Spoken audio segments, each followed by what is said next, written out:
Turn the mic up.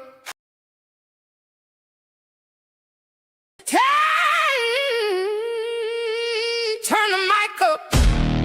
Let the whole town know.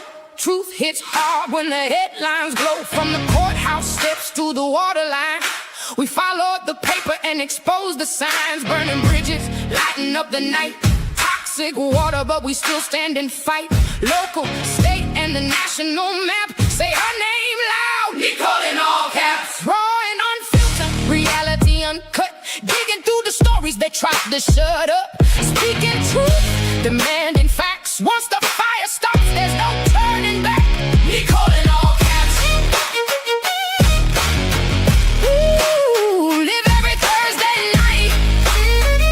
NICOLE in all caps. Bringing every issue to light.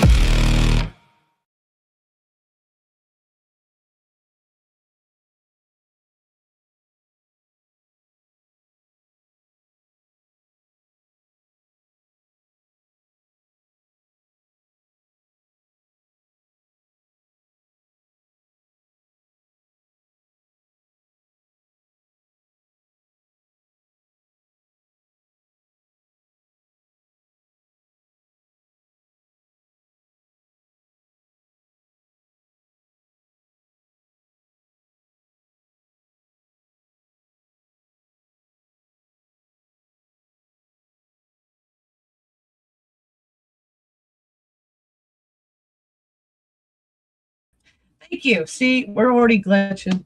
Oh, Lord. It has been a long day. Nicole Schuyler Kapuscinski. I am Nicole in all caps. I will be your hostess with the mostest as soon as I get it together and try to remember how to work all my buttons. So, okay, that's strike number 2. Intro didn't work. I was on mute because of the intro, I think. And we got a lot of stuff to cover tonight. All right. It's been a long couple weeks, 2 weeks, 2 long weeks. And let me tell you, Floodageddon aftermath. What now? I mean, it has been absolutely ridiculous. Mother Nature made it rain, but the city of Anderson and Madison County government seem to have throttled the financial floodgates when it comes to getting rainy day funds and other available resources back into the community. We understand the flood itself was an act of nature, but here's the bigger question. What happens after the water goes down? Now, we still had people in water as of last weekend. And it was horrible to see Jess Gronow's property underwater and trying to figure out what happened. How did that happen? Why is she flooded? Because hers wasn't in the typical flood zone. She got hit by a drainage issue. And that was that. So anyway, we still had people underwater. Let me pull this screen up and then I'm going to go. Because we're going to discuss a lot tonight. Okay, there it goes. And then I'll back up. All right. It might be something wrong with the StreamYard tonight because I'm noticing. Yeah, thank you, Jack the Libertarian. I'm glad my husband noticed because I was totally talking, having a conversation. Not been worthy of time. That's sad. Sorry to hear that, Jack the Libertarian. Well, I don't know if you're going to like tonight's any better because it already started off to not so good. All right, let's turn these off. Notifications. Okay, so basically we had the flood. We've been tracking the houses inside the flood zones, trying to get help to people who were displaced by these funds or by these floods. A lot of people have been providing for themselves. Some people got vouchers. Not everyone got vouchers, and it's been a real nightmare for some folks. And then we were able to find, we found people in still in floodwaters. We went into what they consider the floodplain. Okay, let's talk about that. I was going to show my reels first, and then it's not even loading the reels. So, okay, maybe look at all the glitches happening now. I have a lot of great tabs open, so I would hate to think that it's one of my tabs. And this topic will be covering Madison County's flooding, because I don't know what's going on in the other counties. Okay, those are the reels. Let's go to my posts. I just posted this one right before I went on. Right here. Okay. So I don't know if anybody went to the city building, Anderson City Building, and got these maps, but I was able to get a hold of a copy of the maps that they are using for the floods. So then when you start looking at these maps, you start noticing something, that there's these little black dots. Okay. And I had people telling me that they weren't all allowed, or they weren't getting to fill out the documents unless they were in the actual pink zones, and quite possibly these little dots. So I'm going to have to get clear in these little dots. Oh, well, that's interesting. I can already see, nope, they got blue eyes. All right, I started to panic there a little bit. Blue eyes is covered. Here's Alec. Huh. Is Alec on the map? Uh-oh. Okay, let's see. Do you guys know what aerials look like? Not. I'm going to try to find something based on an aerial.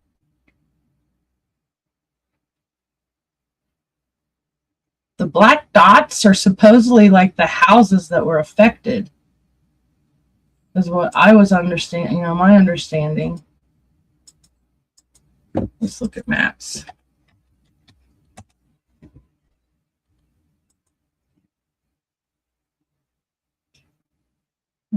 Share this tab instead.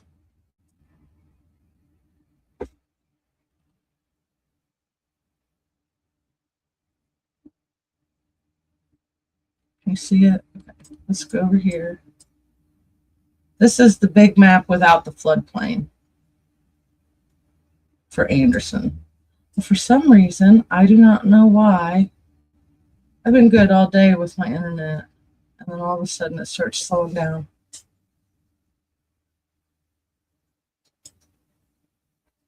Okay, it's our belief that because these levees were placed down here in Athletic Park, that it wound up pushing all this water down through here into Riverbend. Plus, when the Killbuck Creek met up with White River, and it pushed it all into Riverbend and Derby Downs. So right in here, as soon as the water could open back up, it basically took over spots that it's never really flooded. And I know that's Alec. ALAC. So here's 3rd Street, here's 2nd Street. But if you look, so I don't know how old their map is. Where'd that map go? That looks like there's still something on that location. There it is, over here. Like right here. This one's 3rd, and this one's 2nd. Okay, well, I don't know what was there when these maps were taken, but whatever it is not there now, because this is current, or not with the flooding, but what an aerial view of that same area would look like. 2nd Street right here, Sycamore Street, 3rd Street, Alec Garments is right here.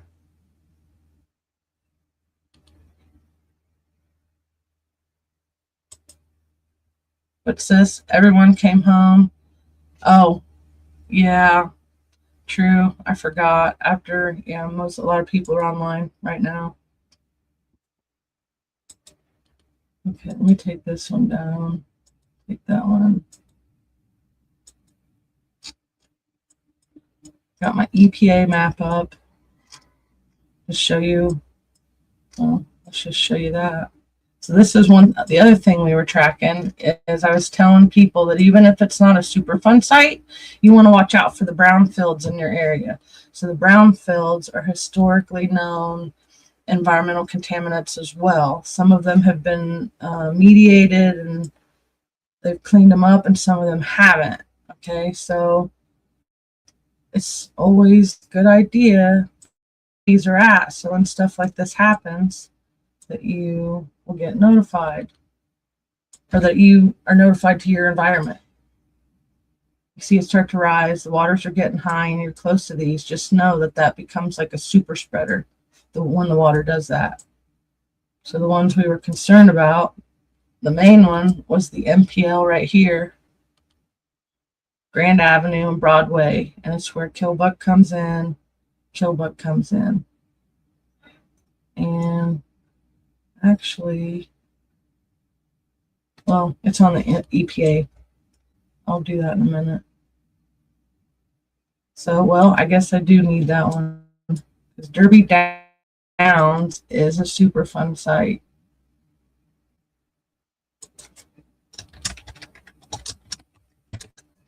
Not Derby Downs, what is it? Alec.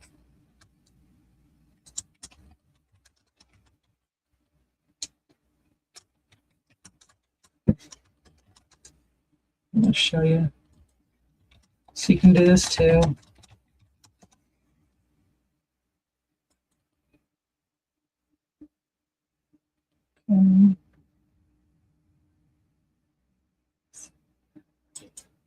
Map.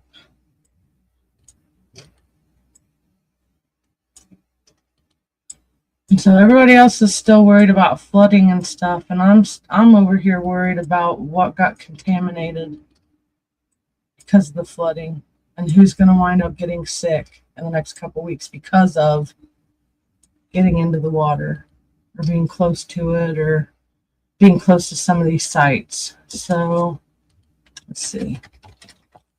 They've been playing with these sites since we've been calling them out.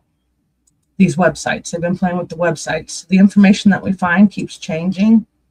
So, and I'm pretty sure that everybody can do these where you look up your own city no matter where you're at.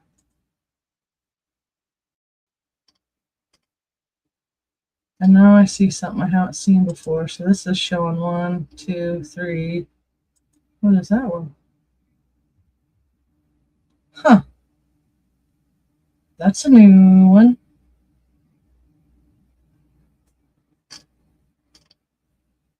Okay. I gotta write that down. All right, guys, that just threw me off. This is what I like looking at this stuff when I'm talking to you guys, because I find stuff that I need. So that's World Geocoding. I don't even know if I like that name. Okay. The one that we talk about a lot is this one, Broadway. See, it's not giving any information. I wonder if I go out a little. No.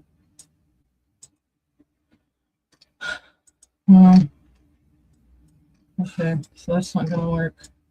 So that's what I'm talking about with these websites. When you go to look at them, you sometimes got to look at them on days that I'm not doing stuff, because it appears that they like to hide this stuff from us.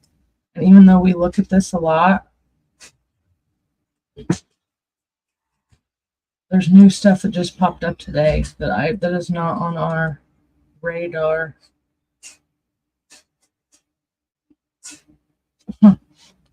It looks like 3 sites all connected to this one. No way. All right. Turn off. But that's what I'm talking about. So when you guys see me getting kind of flipped out about some of the urgency on getting these places cleaned up, that's what I'm talking about. I'm really concerned. And then it might take me a minute to find the ALEC garment because it's an archive site. So I'm going to try to go down that rabbit hole right now. But this is how close White River comes to some of these places. In here. I haven't, Jack. That's what I've been doing all week. Or no, the Superfund sites, because they're environmentally contaminated, and they're telling us that we need PPG gear, and it's above our pay grade. My mom died from coming in contact with groundwater contamination in these same sites. So some of them aren't cleanable, like PFAS.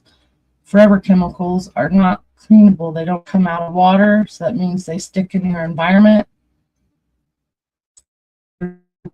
As an individual who, just an individual. So that's why the EPA is charging the city of Anderson $12 million to clean up the plume over here close to Irondale that we just learned about in January, February. And then now it's going to take a couple more years before they can get to this one. So this one just became a super spreader and pretty much contaminated all these homes down through here.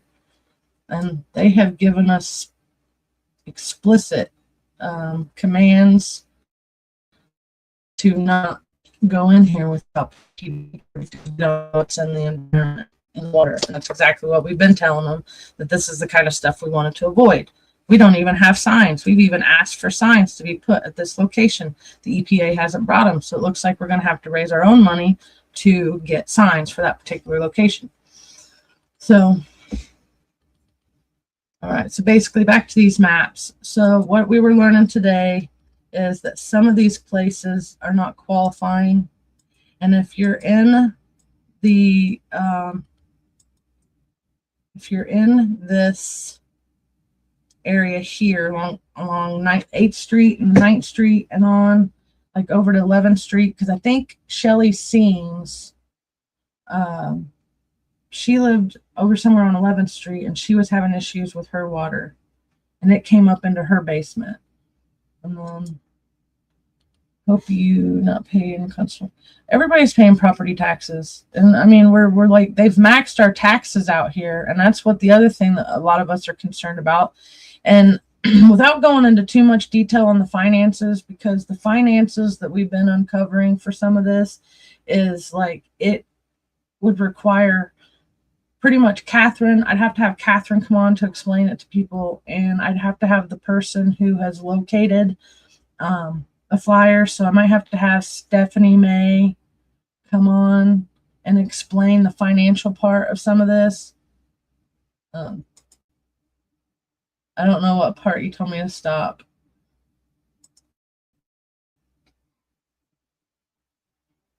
Hey, no, I'm that's why I'm fighting for some of these people along Ellick Pike, that Ellick Pike area. She knows the financial part and the people sick. Stephanie is the one that uncovered no, that is true. That is true. Witty. If anybody could figure out this financial thing, it would be Witty. Maybe I'll have to send some stuff to him. But Stephanie Mason has had some good flyers. Like they put out, like there's a rainy day fund. So that's why I had like in my title for today's episode, something about the floodgates. Okay, Jack, then bye. See ya. Don't let the door hit you on the way out.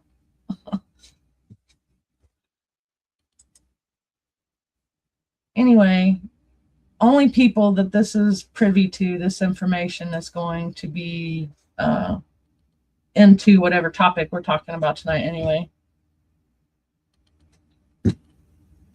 Jack the Libertarian. Okay. That's all right. So we can't all be perfect like you, Jack, apparently. So when are you starting your podcast for mouthwash? You just volunteered. So, all right. So over here too, the poop water came over the levee and it went into all these homes over here. So sorry if trying to help people isn't entertaining to you, Jack, but I'm trying to do something productive for people who just lost everything they own. And it's been quite a traumatic experience for all of us.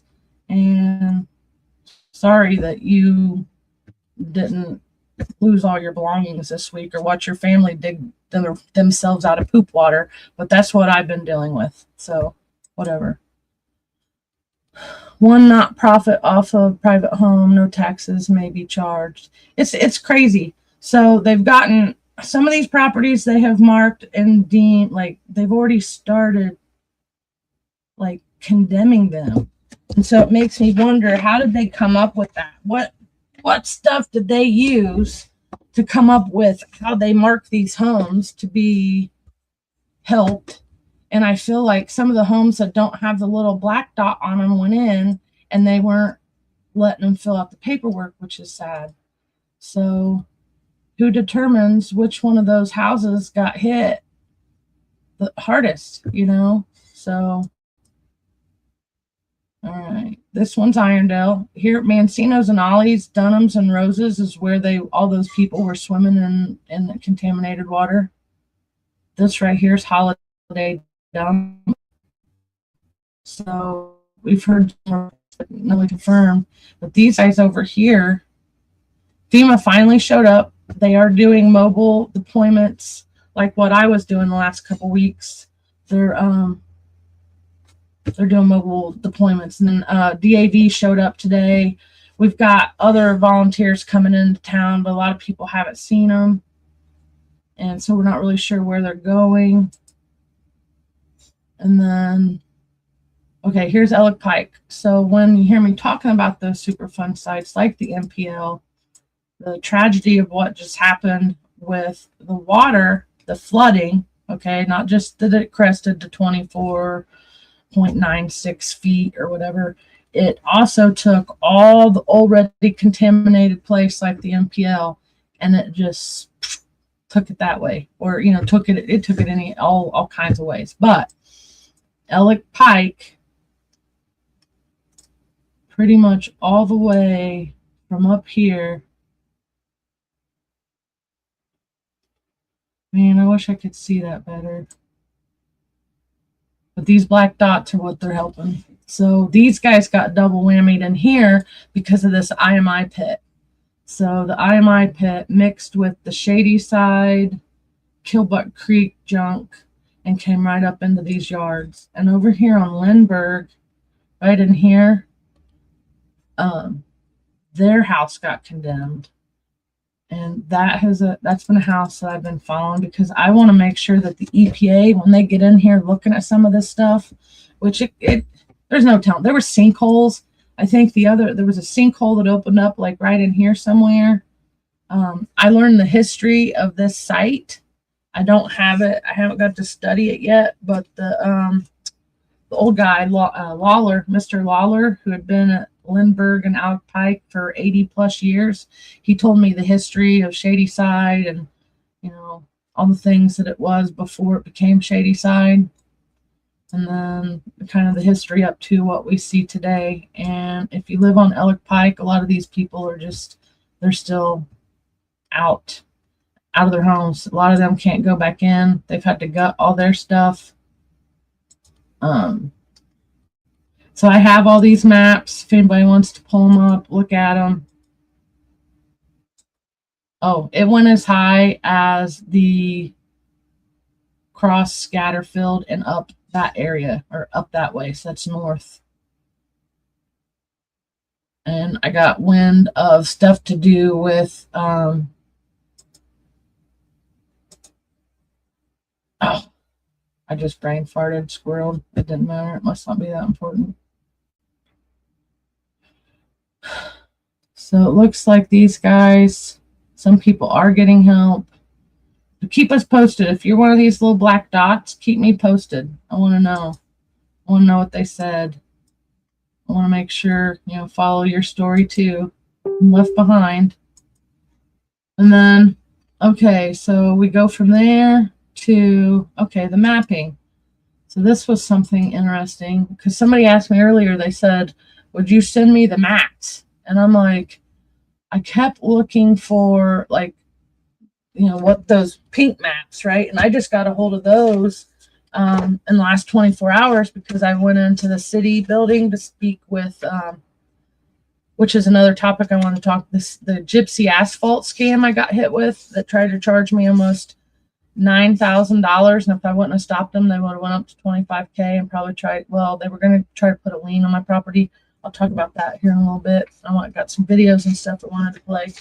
But I went up to the city building to talk to the city engineer and all that, and I found those pink maps. So that's a developing storyline. But as I was looking at those, somebody said, well, can you send me the virtual map? And so then I got on here, and I wanted one that I could see the water. I think it's best if you can see the water for as far as it goes and not just where it stops. And I think on our the GIS map that I call Jizz map a lot, the Jizz map is, it cuts off at Madison County. So I wanted to look at the full deal, like whose water did we get, what's coming down the line.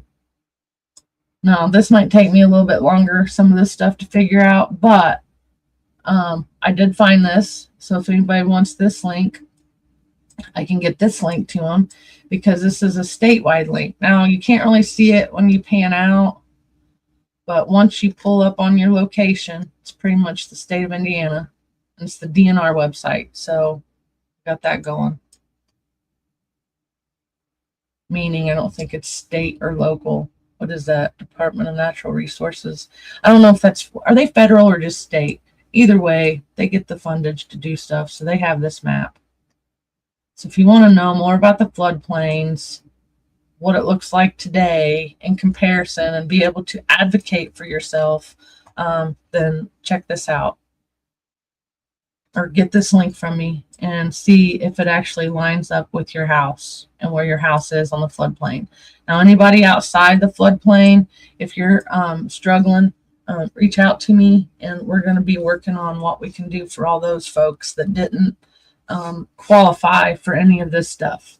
Okay, because that's sad knowing that people like, okay, Grow Now. She is all the way up. Huh. Now I didn't look at this before I was getting ready to show you. So now I got to go look at it. She's on 600. Okay. Hold that thought.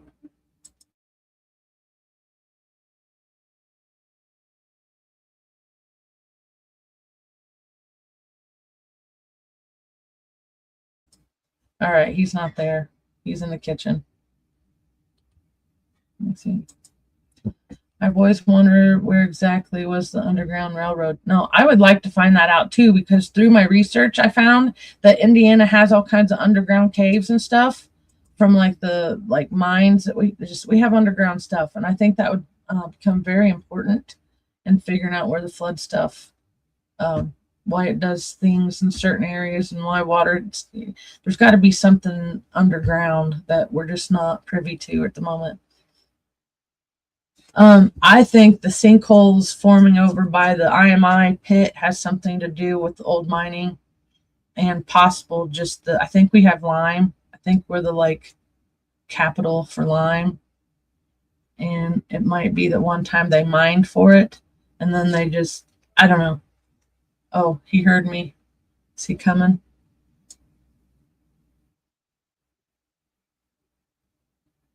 I was trying to figure out what Grow Now's address was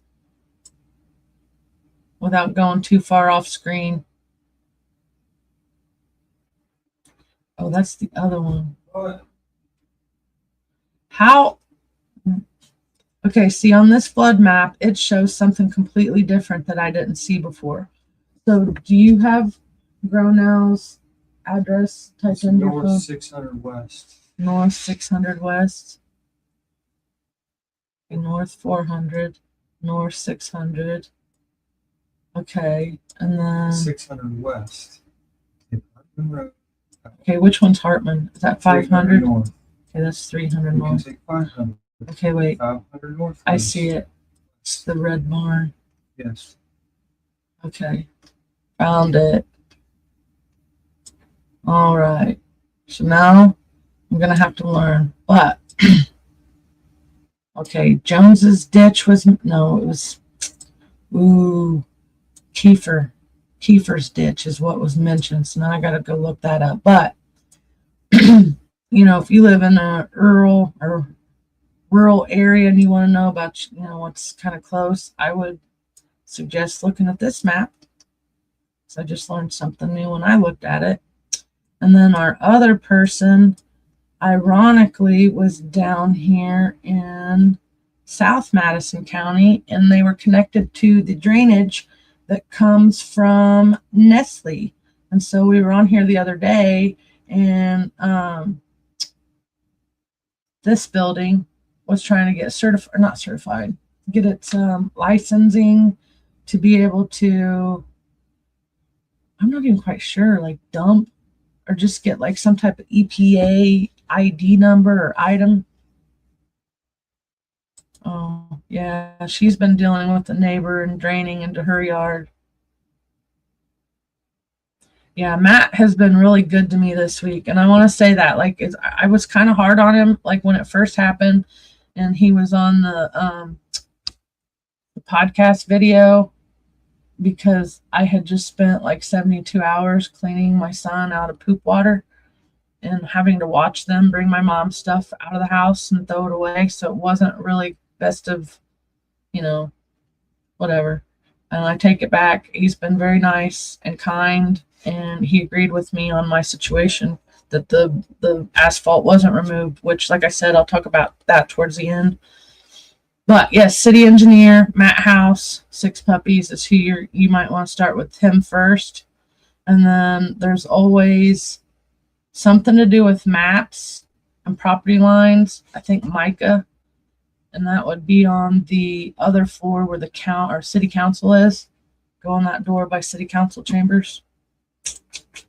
So anyway, there's other properties. That Izzy that was working or that was volunteering with me and was out helping deliver food to people, she lives out here too, and she had horrible drainage issues. And I have a feeling that some of it has to do with these broken drains over here on Park Road, and then let's see, where's their substations right here. But then I'm seeing this right here. So I'm going to have to look into this some more. But yeah, that was our other area of Madison County that got hit really hard. That there doesn't seem to be a lot of help for anybody that's out in the county. And that's been really troubling.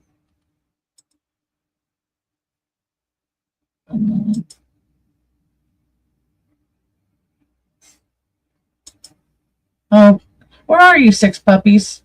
Go over to mouthwash. Where are you at, Karen? Are you on mouthwash? Mouthwash, you probably get more interaction with some of them. Or if you're on heads up, you can move over here to mouthwash talk show channel. And I just realized I don't even have my banner up. So when I started having all these glitches right before we started, and it's really difficult to do all the bells and whistles of a podcast and trying to learn them. That's why I don't really appreciate the podcast like my life. We've done so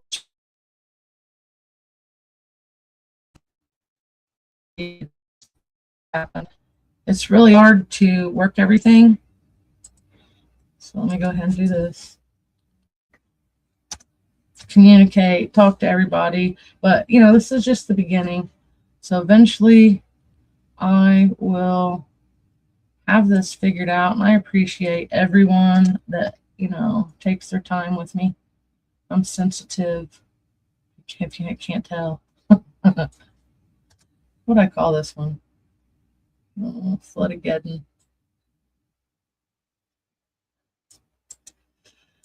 So, okay, financials. So, we are not sure who put the, stop the floodgates. Okay, we don't know. We don't know what the county is thinking. We don't know really what the city is thinking. We calculated it.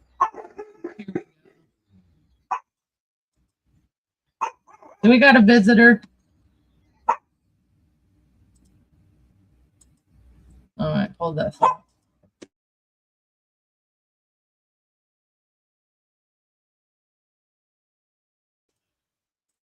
Don't hold that thought. Aaron's not close, so hopefully they stop. Okay.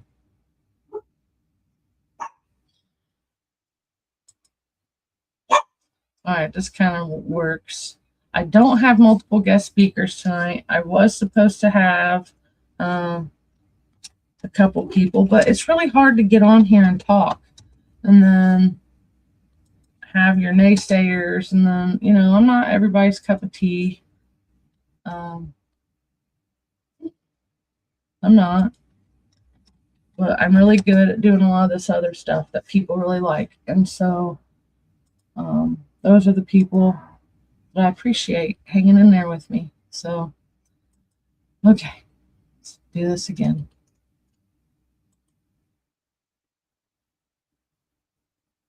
Oh, I already see something wrong. It's episode 8.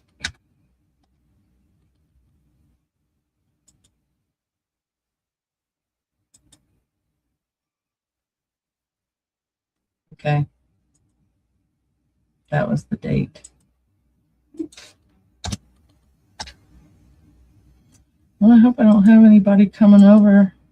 So now the one thing that's been on my mind since all this started was I keep thinking that this crew of asphalt guys are going to come and try to harass me and my husband, since they have already done it once. And so now we're on, I don't even know, we're on week. It is the second week. It's been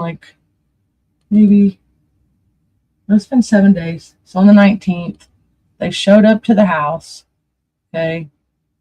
Showed up to the house, acting like they, needed help. And they were doing me a favor. And I was like, I want to help people. They said they had extra asphalt. And at the time, I thought I was just helping these 2 guys.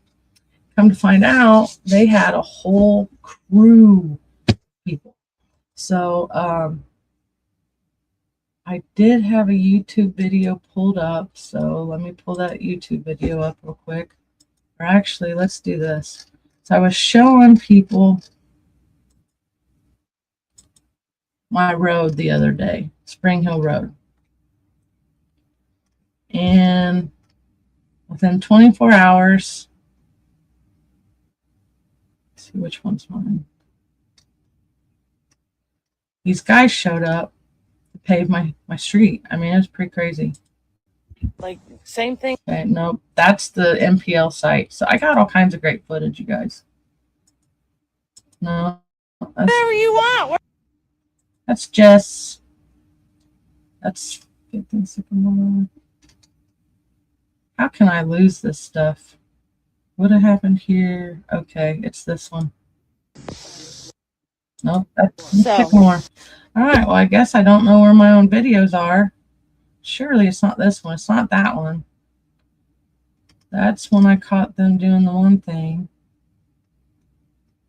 How in the heck do you lose a video, you guys? Oh, Lord. It is what it is. So that's 2 for 1. I'm just off tonight. So let me see.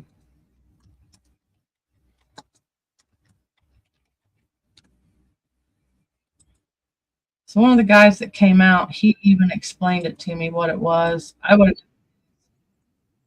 going to go ahead and play this other segment over here just to hear it from somebody else, because it's a crazy scam. persuasive can these paving contractors be? We talked to an elderly man in Henrietta who ended up paying to have his driveway repaved after they showed up at his door, even though he had just had his driveway sealed a few days earlier. They travel through neighborhoods peddling their pavement. Driveway contractors, many of them from out of town, offering the same pitch. A lot of them will drive around with an asphalt truck, and the old adage is we got leftover asphalt for you, and we'll make a repair. That's what happened on this street in Henrietta recently. 3 neighbors all hired the same contractor to do some repair work, and all of them told I-Team 10 they were shocked when they got the bill. Al, who did not want us to use his full name, says he was just looking to have some cracks filled at the end of his driveway. So next thing you know, it escalated, and they started doing a little bit more of the driveway, and then eventually he ended up doing the whole driveway. So the cost of the job, $4,300. But he never gave me a total figure until after the job was completed. Al says he felt powerless to say anything when the contractor presented the bill. I said, wow, that's a lot. But I said, well, the job is done. I can't say, pull it up and tear it up because I can't pay it. Across the street, the woman here paid $3,800 for this. She told I-Team 10 the crew stopped when she couldn't afford to have any more work done. Carmen Santuras from the Better Contractors Bureau. Most of the complaints we've been getting on asphalt driveways is definitely seniors, and it's unfortunate. We asked Santora to take a look and calculate what he thinks a fair price would have been for this job. I say about $1,300. What do you get for it? 38. 38. Santora says the gypsy pavers, as they're called, are an annual problem, and one reason he continues to push for licensing or registration of contractors in Monroe County. Well, registration would force them social security numbers, driver's licenses, your license plates, where you're from. So we would automatically be able to at least get a hold of these people.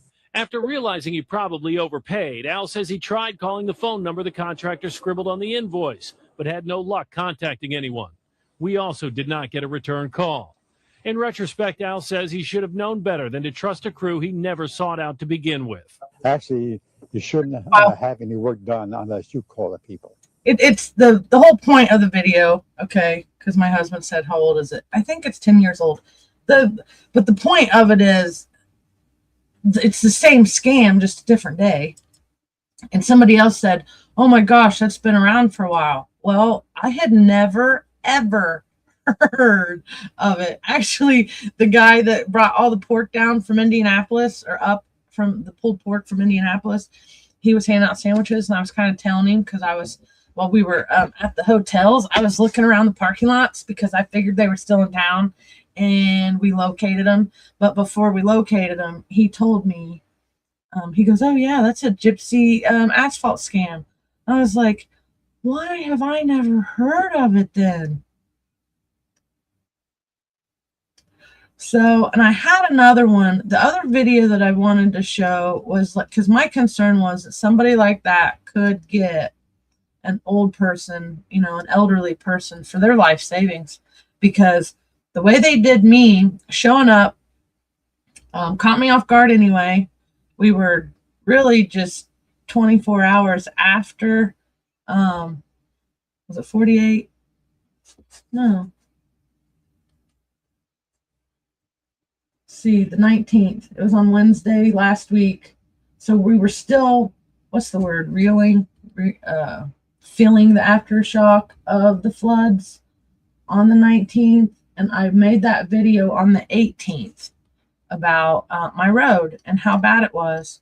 And for some reason, I'm still in shock that I can't see that video on my page, because I really thought it was going to come in handy. But for some reason, it's everything else but that one. No, I know, because it was before that one. Here it is. I'm not even going to let the sound go. I'm just going to show you the video. So I went uphill just to kind of show people how bad it is, or was. I wanted to come walking in. And then I was antsy too. So when I get antsy and nervous, I pace. Everybody's got their ticks, man. The bridge is out. So I don't know if the guys were down here, if they knew somebody working on the bridge. I would think not, because why would you want to block your guys in, like your friends in, from being able to leave where they were at the range line? And this is a major travel, local travel route on range line when this bridge isn't closed down like this. So this is just one of them inopportune times that they could have pulled something like this off without having to shut down a whole bunch of roads because how much equipment they had. And then they pretty much pulled up right here and dumped a whole thing of asphalt. And then you can kind of see, right here at this mailbox, it dipped. The dip's a little worse now because of how they did the pavement. I don't remember how Florida roads look, Karen. I haven't been down there in a while. And this one, this is something I haven't even seen. Like,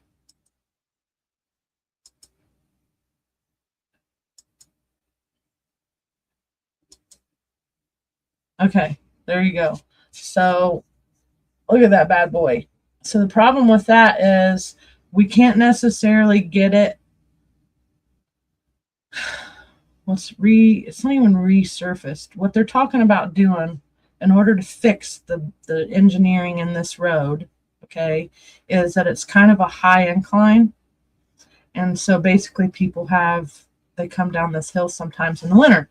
But then the other issue is we got these big holes that I'm going to show you as we walk up this hill, these big holes. And this is what it looked like. Okay, I did get the mailbox.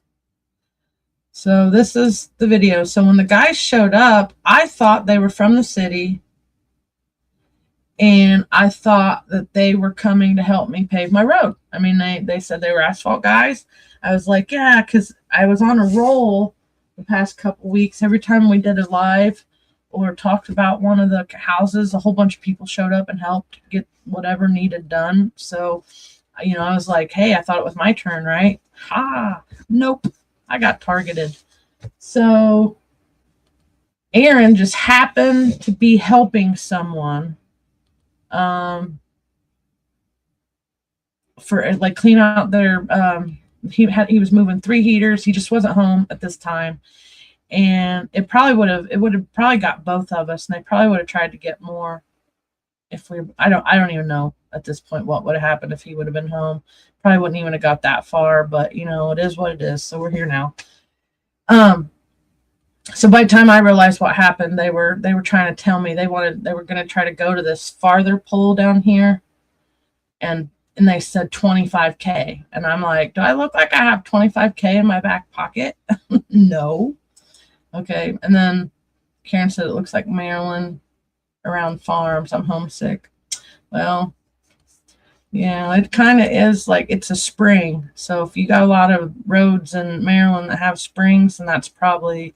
I think this is from a spring that's underground somewhere. And it's breaking my street. I mean, hence Spring Hill Road. And I know there's other springs down there that aren't under, or that are there. They're just on other properties. So yeah, so they totally took advantage. They knew we needed it, right? And see, you can tell that they didn't take this pavement down, even looking at what I have. I don't know if you guys want to go into all that part, but I'm just floored they were able to get that far. And then they show up.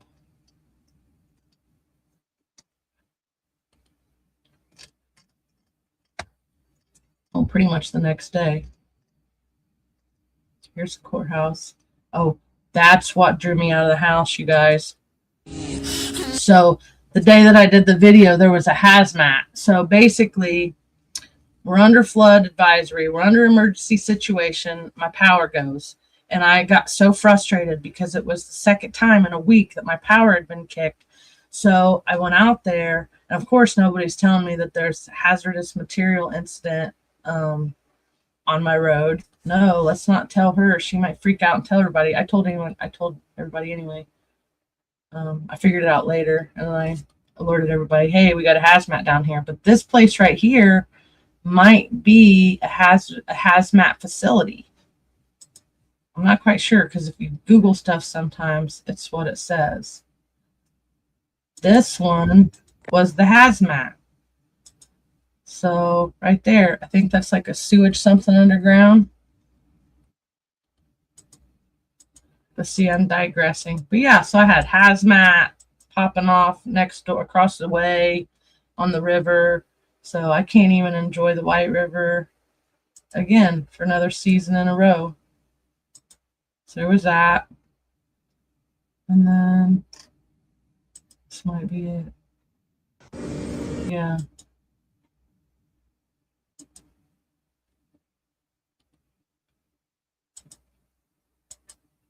Yep. I didn't want them to see me walking with my camera. Okay, so they showed up. Oh, let me see if I get it. Yeah, check it out. I had no clue when I said that they could come help patch some stuff at the end of my road that this was going to happen. They had vehicles all the way down to Mounds Road. This thing was full. This truck had drivers. This truck had drivers. This one had drivers and people. Then they had the 2 dump trucks. And then I don't even remember seeing a roller.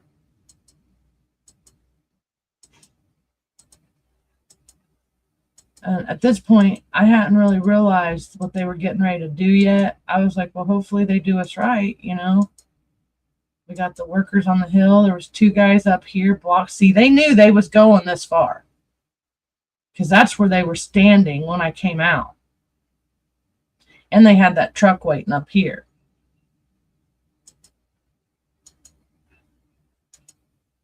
But you know, who starts a job without coming to tell you that they're getting ready to get started?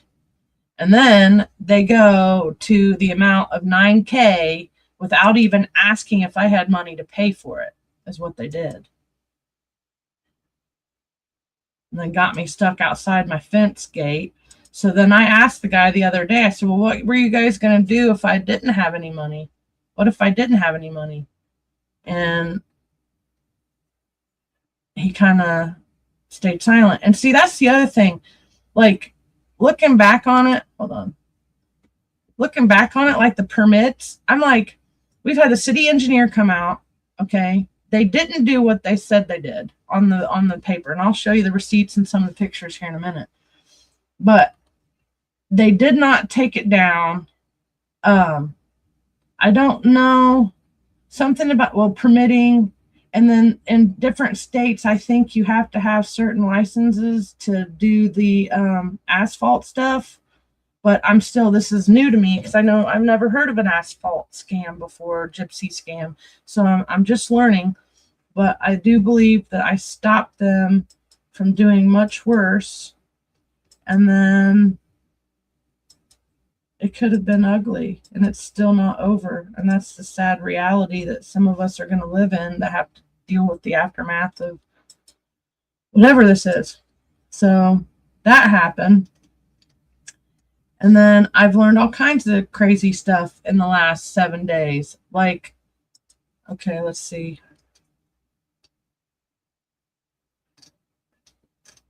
All these are pretty old videos. Okay, here's a hidden video one. No, this is what we're starting. That's why they did it so quick. They were done in 2.5 hours. They had the road shut down. They were in and out, just like a smash and grab. It was, from a criminal standpoint, they got one. And they thought they was going to get away with $9K of mine and pin it all on me, knowing that it was a shared driveway and that those well, scammers don't, yeah, they don't need permits. What are those? And then any business for profit might have a, okay. Yeah, so I gotta investigate some more stuff, but I'm gonna play this. This one looks, doesn't really show. This one's 12 years ago, but it's the same scheme. He swoops in from out of state, swoops down on an unsuspecting victim, grabs a large stash of cash, and he's gone in a flash. He's a con man, and he's good, but he is not good enough to escape the trap that News 13 investigative reporter Larry Barker set for him, a trap that nailed the bad guy and made something happen that put a smile back on the victim's face. Okay, you know what I did? I found them, okay, because I haven't been able to sleep right since it happened. And I found the hotel they were in, and I took pictures of all their plates, and I took pictures of all their vehicles, and I found their information from Oregon and Washington. I found the numbers of their businesses. I found one of the guy's mom's name. I found some of their websites, and I released it publicly. And that's when the phone call started. And then there was a third guy from another state claiming to be something about wanting to settle. And the first thing he said was he wanted to put a lien on my house or my property. And that's when I about came unglued. So I did respond with posting about them publicly because I don't want it to happen to anybody else. So there's that. And then APD didn't want my information. So they basically keep calling it a civil matter. And I get that some of it may be, but it's also fraud. So that's one thing I don't like about, we're supposedly live in this United States of America, but fraud in Illinois might be something different than it is in Indiana. So how can we even say that we're a united nation if we don't have the same rules, across the board? It just flips me out.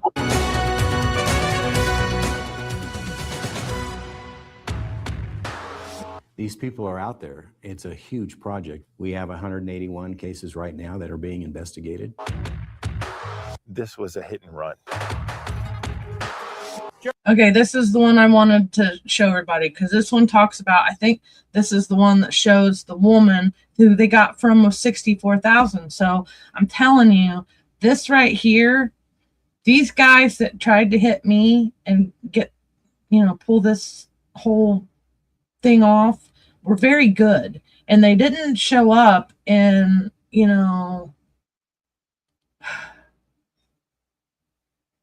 they were very likable and almost reminded me of a carny. And I'm thinking I'm doing these two old dudes a favor by letting them come down here and fix the end of my road and, or the road, because I never said I owned it. My property sits beside it and it sits on top of my property, but I don't own it. I didn't put it there. Somebody else did. So anyway, that's that. So yes, fear tactic. So, I have a hard time explaining things. And so since I'm still kind of just really studying this subject, these videos are easier. And they did took a lot of time to make these videos and investigate this in other states. So just know it's happening in Indiana. And if you know people that are in these flood, really anywhere, just tell your people, just watch out for cold calls or people just coming to say they're helping. They're not everybody that comes and knocks on your door is really there to help. You took $9,700 from this poor guy for a shoddy piece of work. You don't have a license and you have nothing to say? Get away from me with that. Need someone to pave your driveway? Well, meet Jerry Thorndike. He's got his own construction company with a fleet of trucks, a hot mix spreader, a steel drum roller, and a crew of 5 to smooth out the bumps. But take a closer look. You see, this isn't a construction zone, it's a crime scene. And you are a witness to a con game in progress. Jerry Thorndike may look like a contractor, but in reality, he's a flim-flam man. Earlier this year, Jerry dropped by this rural Valencia County home and introduced himself to retired state employee Brian Culp. He asked me if I'd be interested in having my driveway asphalt. He said he had some leftover mix from a previous job, and he usually charged $6.50 a square foot. He would give it to me for $2.50 a square foot. I don't have it every day. Just once every, So towards the end of a week is when I have it. okay, so when we do back here, Yeah. you'll have enough on the truck? Yeah, I have to maybe get a little extra. Jerry was paid $9,700 to pave Brian Culp's driveway. You're not from around No, no, I'm a Texas boy. Oh, okay. Do you have a license? Yes. Do you have a New Mexico license? Yes, I'll give you a number. Now, Jerry's home is in Texarkana, but he says he's worked construction all over New Mexico. I run a lot of flyers and like that. Do a lot of subcontracting for a guy. Oh, okay. Send me from here to there. You know, a few years ago, you know where Zunix is? I did all of Zunix probably 2 or 3 years ago. He's out of business. See, now this is what the stuff that blows me away with this is, like, if what happened to me was once in a lifetime opportunity and it just went down the way that it went down, how can I find all this information online about the same story, same type, like similarities in the scenario, ran almost flawlessly until I caught on to some things and started tracking it. I can't believe that this is legal. And then APD wouldn't even listen to me. Oh, is that right? You've been around for a while. I do work in Las Cruces and here too, you know. I work all over. The out-of-state construction crew spent an afternoon laying asphalt, and then Jerry Thorndike hightailed it to the bank to cash Brian's $9,700 check. What was left behind was one heck of a mess. Now, it's only been 5 weeks, and already this driveway is falling apart. Take a look. Now, the specs for residential. Okay, so this is how I learned more about what to look for when I went out here to look at my driveway earlier. And I also went and spoke with the city engineer again, and he told me that he was willing to write a statement for me if this is to go to court or, you know, whatever, however this plans out. And I'll tell you what, the caller and everything that's happened in the last 48 hours here in a minute. Residential driveways is about 2.5 inches of compacted asphalt.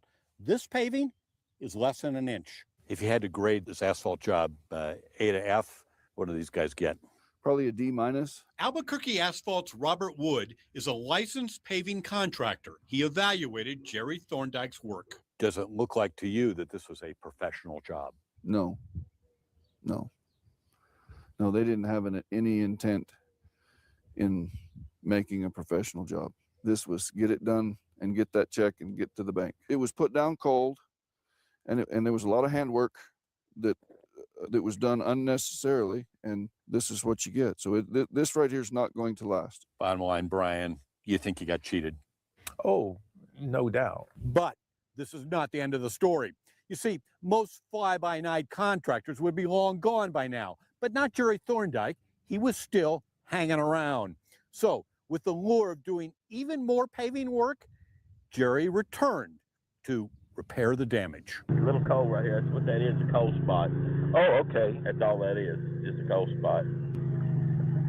But I'll torch it in and see what I can do. It's not just shoddy workmanship. You see, Jerry lied about being licensed, and that caught the attention of state construction regulators. Now, unlicensed contractors rarely get caught in the act, but Okay, next, I have to go file some complaints. So that's coming next because the city engineer says he didn't put, I think they said they put 4.5 inches down. They didn't put 4.5 inches down, and they did not remove the old asphalt. So they were probably trying to do that and come back and creeping. But I know they definitely wanted to go the rest of my driveway. And you know, what's funny is that I truly believe that if Mr. Asphalt, John Stanley, 360 Paving, Jerry Gill, and whoever participated in that wanted money, they could have had the rest. They could have got a lot of money from me, but I can't let them move forward just like on the chessboard.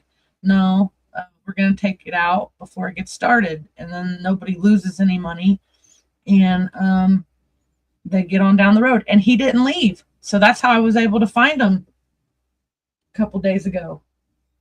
And that was the other thing he told me on the 19th was they had just lost their hotel room. So they had to, they had to get on down the road and they needed to get this asphalt laid so that they could get on wherever they were going. Okay, well, I found you. And I guess they don't like being posted about on Facebook. So there's that. But here's the rest of this video.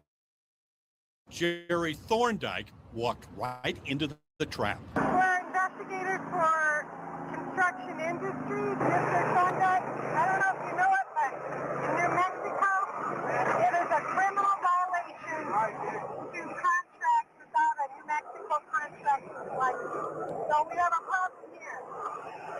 First thing is that you're going to have to stop this work. You cannot do this work. It's a criminal act to do it. Pat McMurray heads up New Mexico's Construction Regulatory Agency. Is Jerry Thorndike licensed in the state of New Mexico? He is not. Our investigation has shown that he never received a license in the state of New Mexico, therefore violating the statute. Hi, Jerry.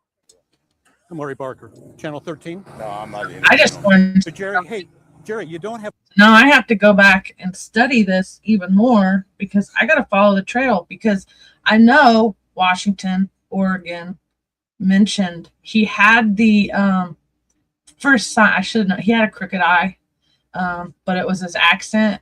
He had like a Boston accent. So I should have known he was a car salesman then. But like I said, I was trying to do something nice for some blue collar boys and obviously just about got myself. It could have been bad. Just put it that way. And what were they going to do if I didn't have the 9K? That's ultimately like in the back of my mind. Like I don't feel safe anymore because of that. But anyway. A license. I'm not interviewing on no news. You can stop Jerry, that right now. Jerry, you Look. don't have a license. Get away from me. You're an mister. illegal Get contractor. away from me, mister. Jerry, why won't you talk to us? Get away from me. You know, Jerry, you're committing a crime here. How many jobs you been doing in New Mexico? Jerry?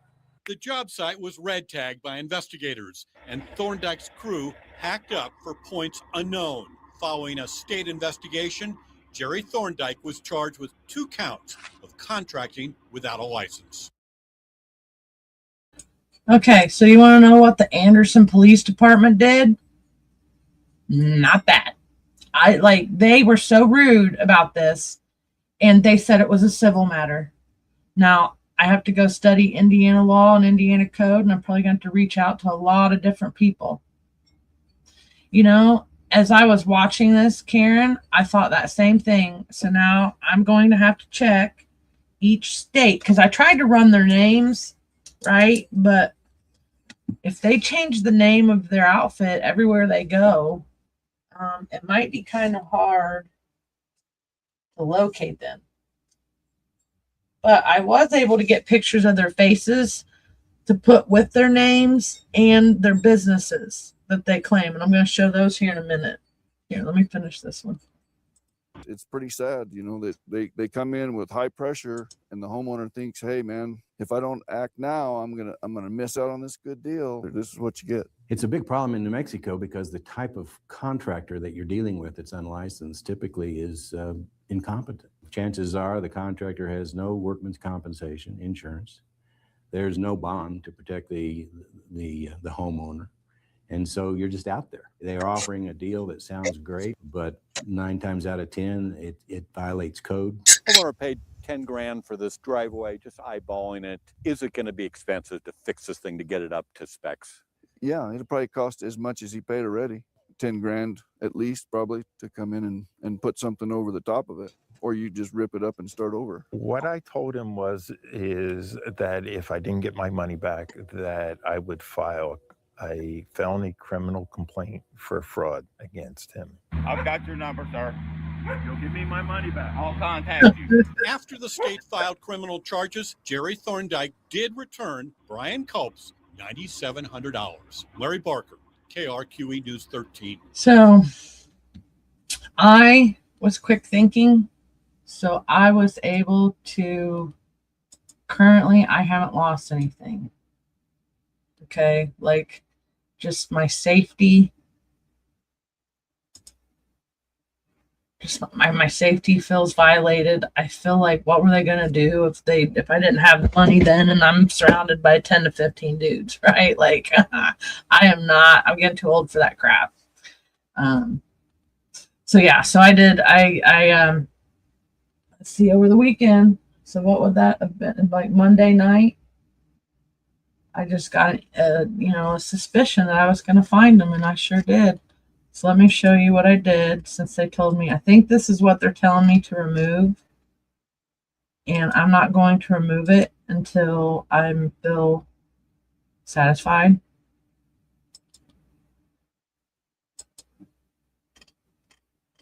So I have a bunch of information about asphalt stuff, a bunch of Indiana codes to look into about this. I went ahead and pulled pictures. It was over $5,000 that they wanted. They tried to stiff me for $9K. They were going for $9K, going for $25K is what they wanted. And if I wouldn't have came out there and stopped them when I did, there's a good chance that they would have gotten $25K and then not gotten $25K, but they would have tried to put a lien on me, which is the rest of the story that I'm getting to as I show some of these pictures. So I bet it will be hard to find unless others have photos too. Well, it took me a minute. It wasn't easy. Yes, I'm so wiser now than what I was 30 minutes ago, let alone yesterday. But yeah, so apparently they don't like it when you get their license plate numbers. They don't like it when you find their Facebook photos, and they don't like it when you post about them on Facebook. So I just want everybody to know, I don't like it when I get stalked. I don't like it when someone tries to do mean things to me and thinks that I'm dumb, or that they're going to get away with it without me having a response. I'm not going to hurt anyone. I am not a threat to society. But if you come barking up my tree, I know how to find people. It's one of my skill sets that I'm Army trained in. So when I found them, it was a collaboration effort to gather information as far as the trucks go on site at the hotel. That's why they didn't spot me. There were several that helped on that one. But I did gather some of the stuff online. And the one thing that got me was, while I was in the middle of trying to speak with the Anderson Police Department and tell them that I had an active flipping fraud scam going on, and it's, Hodson versus Kapuscinski, they didn't want to come to my aid. So we have a long history, the city and I. I mean, I do like Matt House and how he's been very helpful with this situation. But in my large group of 30,000 plus people, can't remember who originally posted it, but I had somebody tip me off with this post. And that's when I realized, that's Jerry. That's Jerry. And so meet Jerry. Hi, Jerry. Jerry's the guy on the left. I guess he likes camels. Well, Jerry, I hope your girlfriend or wife or whoever this is wises up and moves on. Because I also had to tell my husband how uncomfortable he made me feel. So there's that.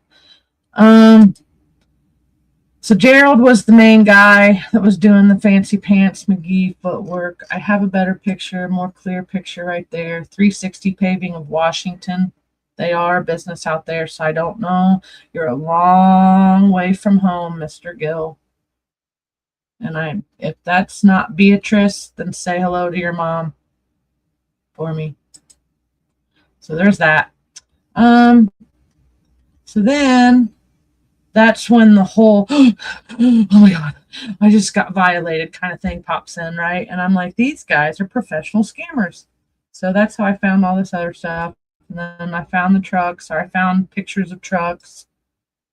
So it's not like, I guess you could pull the stickers off your trucks and do different things with them.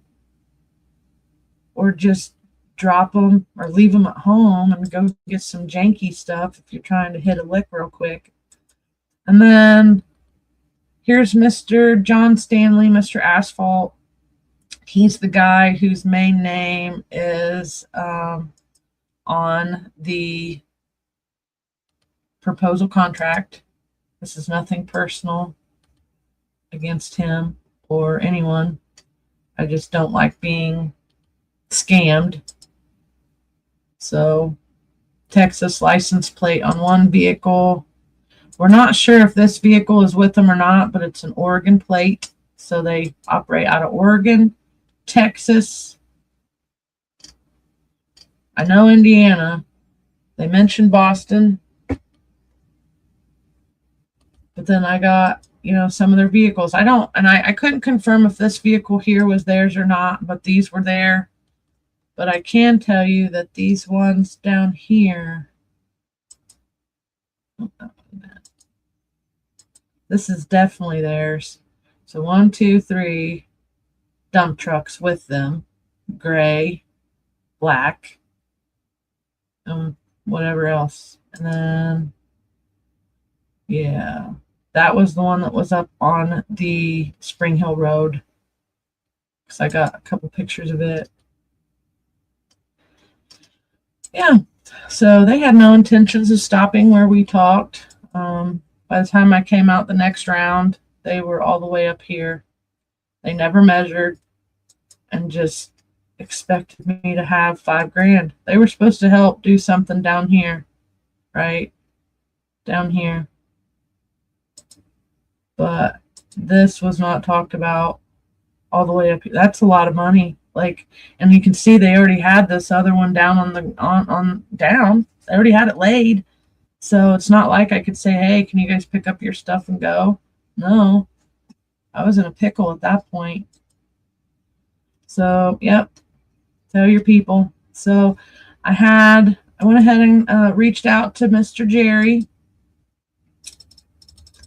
because I shared the stuff with him, and it was Anderson, Indiana, Benson, Chatter Network is mine, and I just dubbed it the limited edition because, just how it be sometimes. And I sent him a text message. I said, imagine that. This is when I first found out that it was, they were so much more than just who they said they were. And then he didn't just ask me if I wanted a free estimate. So this is wrong answer, buddy. You didn't even ask for an estimate. This was not, I didn't get an estimate. I got almost rammy-cacked by a bunch of dudes in construction. And I didn't put, I didn't put the contract up. So I'll have to put that up in the next 24 to 48 hours and show you how sneaky it was because I've already deciphered it. And I've already got the information I needed from the city engineer telling me that the work wasn't done. So you can visibly see the work's not done. So now the next phase of whatever it is that they do when, he's all like, I'm just asking to help somebody. This guy. Okay, there you go. Filing a lien on your property. So when I had talked to them on the phone, or I said something to them before I hung up, or didn't want to talk to him anymore. And it was like they were doing me a favor, right? And that's not what they were planning on doing. They weren't planning on scamming anybody, okay? So then why? And somebody told me this isn't how liens work, yada, yada, yada. Well, this guy's now threatening me with a lien if I don't give them thousands of dollars for work that I didn't sign off on or ask for. So, really interesting how that all worked out. And then after we started talking about attorneys, and I didn't put that on there. Nope. Oh, here it is. So, when you have, I don't know. I got an attorney for it. I'm telling them I'll just see you in court. I would love to see how they spin this one. So that's going to be a developing story. Yes, indeedy. So what else do I got here?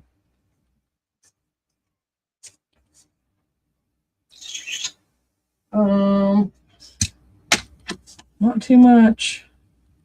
I can tell you about some of the events we're doing if you guys are interested.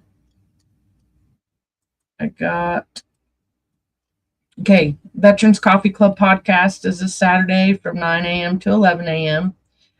It's more veteran oriented, even though last weekend was different because it was like the last couple weekends have been different with all my stuff because I've been covering so much of the flood stuff and I have to get it now versus waiting, because then if I wait to get the information, it might not be there, and then somebody might need that extra help from us. Hold on. Ooh, well, see, if the APD, what they did was they tried to rule it as a civil matter, but I'm going to call the state and everything, so we'll see what happens. But that's not too bad of an idea. And then, see, I don't know about, because I blocked their number, so I couldn't talk to them again. So number 3 is a new number out of Des Moines, Iowa, which, depending on who you ask, Aaron says he sounds like he didn't know anything. I say that it's number 3. It's like they got the Fancy Pants McGee, Jerry Gill. They got the entrepreneur, financier type guy, John Stanley. Maybe he's just has the, I don't know. I can't put my finger on him. But then they got another Fancy Pants McGee that can do the stuff on the phones. And they might even have a whole bunch of Fancy Pants McGees on a whole team that does this. I don't know. But he was pretty good too, because he asked me a couple stuff and then I rebutted with some good questions. And then today he told me that we might be able to settle without getting any money, but I have to do something for them. And I have a feeling that what that is going to entail is we won't charge you for any of the work if you take the stuff offline. Well, I have that's a no. I don't want to take the stuff offline.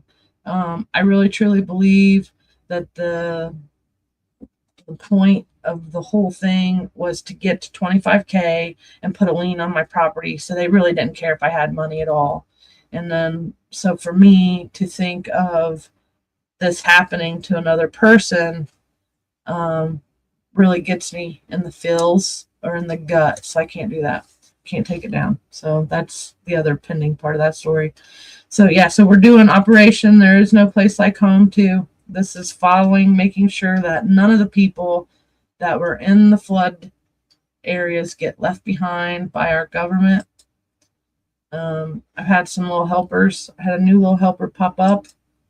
They're doing their own things too, because I don't want control. I don't want control of everybody. I hate that. But I did put the little flying monkeys over here because I always tell people they're not my flying monkeys, they're not my ducks, and they're not my chickens, but I bet you I can catch them. And so, yeah, there's that. So this is my, and then the other reason why I picked this is because it has to do with the environmental contamination. And if, this is the last thing I'll tell you, because this is a good interview. And it was Aaron Brockovich interview that sparked why I went with that theme versus all the other ones.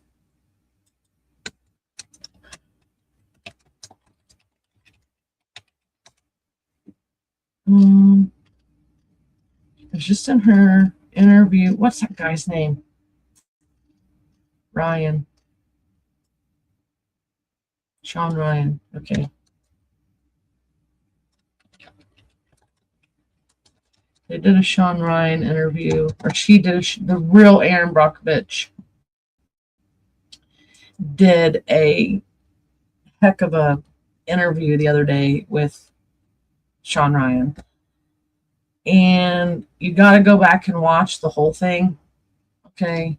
But I went with this Aaron Brockovich. So actually, I'm going to end this episode with this clip, and I'm going to promote everybody, and then cut out Let me see if they have a shorter one though.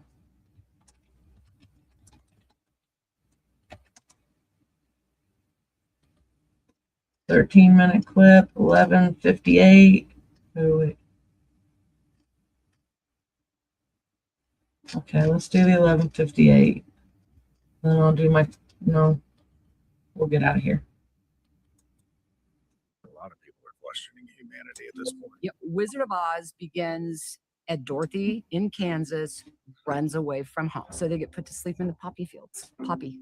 The good witch comes along and wakes them up. And it's on this journey where they get put to sleep that I have paused and gone, I'm wondering if that happened to us. Did we get comfortable? Did we get complacent? Did we buy an illusion? They get to the wizard and they pull back the curtain. And what did they find? Mass surveillance. Let's hear it. Okay, so I'm born and raised in Lawrence, Kansas. I love The Wizard of Oz, the movie. I always wanted to be Dorothy. And I was always afraid of the flying monkeys, but I was fascinated with the film. But I became more fascinated with the book, the original book written by L. Frank Baum, The Wizard of Oz, and that series of books that led to the film. Have you ever read the book? I haven't. Well, I hope you go do a big Google dive later today, because there's an entire political allegory to the book, The Wizard of Oz. Is this the Wicked series? No, it's the original book, The Wizard of Oz. And it's been studied by many a great scholar on the political allegory. And I got hooked on this about 10 years ago. And I'm like, we are running a parallel. And this is the allegory. And here is the story. So L. Frank Baum wrote the book, The Wizard of Oz, at the pre-height of the Industrial Revolution. Pre-height of the Industrial Revolution. As a way to teach his children the power of individualism and thinking for oneself in a world that would increasingly begin to speak for you. That right there stopped me. I'm like, Teaching your children the power of individualism and thinking for oneself in a world that would increasingly begin to think and speak for you. That's fascinating to me. So, but here is the whole political allegory that's been very well studied. So Dorothy is all of us girls in America that have a dream. You know, I always wanted to run away and move to California, right? So, you know, I left home to go do that. So Wizard of Oz begins at Dorothy in Kansas, runs away from home. And while she's run away, she runs into the kind of, you know, snake oil salesy kind of guy when a twister emerges. And the twister in the political allegory is a representation of disruption in Washington, D.C. And so she runs back home. We know that she gets hit in the head and the house gets lifted up and she lands in Oz. I can't tell you how many times I have felt in my life, I'm like, Toto, we are not in Kansas anymore. It just goes through my head all the time. It's one of the first things that went through my head when I walked out in Hinkley, California. But, and so the house lands on the Munchkins, who are a representation of the mass citizens who are frustrated and thought Dorothy was there to save them. And so she wanted to get back home, and they told her to follow the yellow brick road. Well, the yellow brick road is a representation of the gold standard. Follow the path of the money to the sitting wizard who can get you home. Follow the standard of the gold, of the money. Follow the path. And so it goes on in this political allegory about the first person she meets is the Tin Man. And the Tin Man is a representation of industrial workers who will lose their heart. And the Cowardly Lion is a representation of L. Frank Baum's best friend. It's William Bryan's Jennings, it's William Bryan's Jennings, who was always running for populist president, known for his fiery rhetoric, but had no courage. And then the Scarecrow, who is a representation of the American farmer, who at that time, all the banks were buying his land. Therefore, they thought the farmer had no brain. So this is the cast of the American people. The girl next door, industrial worker, the politician, and the farmer. So off they go on the yellow brick road. So we know the story there where the wicked witch comes along and puts them all to sleep. And the wicked witch in the political allegory is a representation of industry that doesn't want you to find out. So they get put to sleep in the poppy fields. So we know the good witch comes along and wakes them up. And it's on this journey where they get put to sleep that I have paused and gone, I'm wondering if that happened to us. Did we get comfortable? Did we get complacent? Did we buy an illusion? Did we listen to the bullshit? Now, as they woke up and I see what we were talking about a minute ago, are we waking up? There's a shift. It's happening. There's something really going on out there. But as you know, they get to the wizard and they pull back the curtain. And what did they find? Mass surveillance. Mass surveillance. Somebody back there pulling a lot of switches and levers and not really certain what the outcome would be either. But here's the thing for me that just I think about all the time. The lesson that they learned in the end, we all watched it. See, you had a heart, you had a brain, and you had a courage.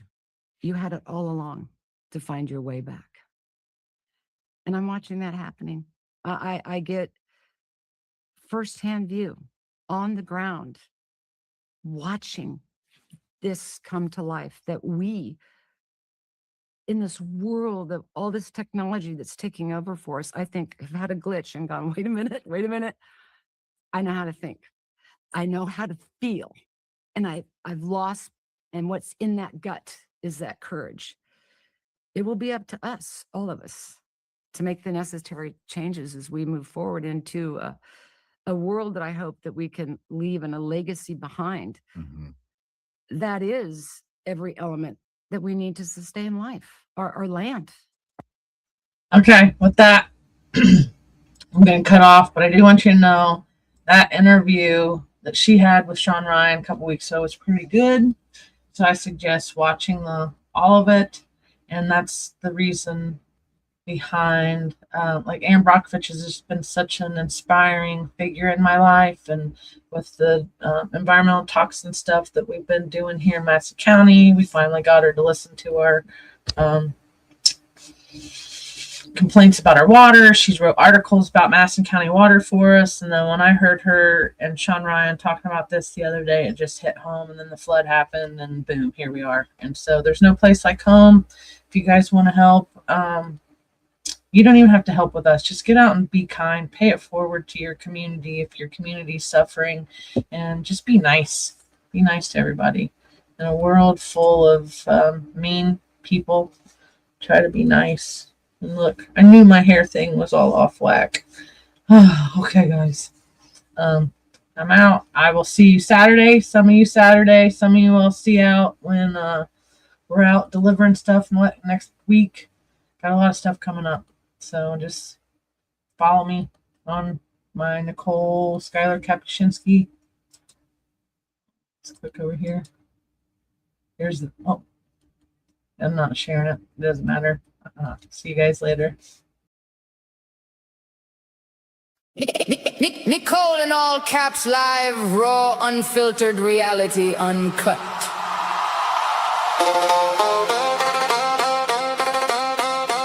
We're not soft-pedaling a thing. We're not here to sugarcoat it. We're here to ask the hard questions, follow the paper trail, expose what gets buried, and talk about the issues affecting all of us, local, state, and national. From Madison County to the state of Indiana and beyond, accountability still matters. Transparency still matters. And the truth still matters. Make sure you like, share, subscribe, and follow the conversation on YouTube or Facebook. Heads up and core collaboration. Mouthwash talk show and the Chateau de Mars Hill production. And NICOLE for 6016.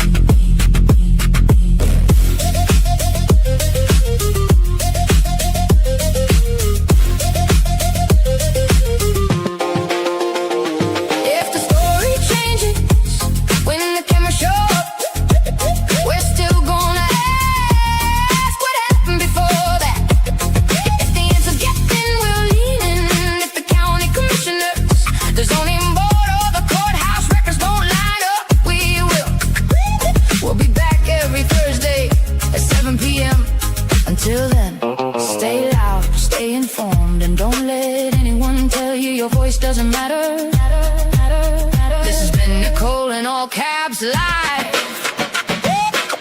Good night, everybody.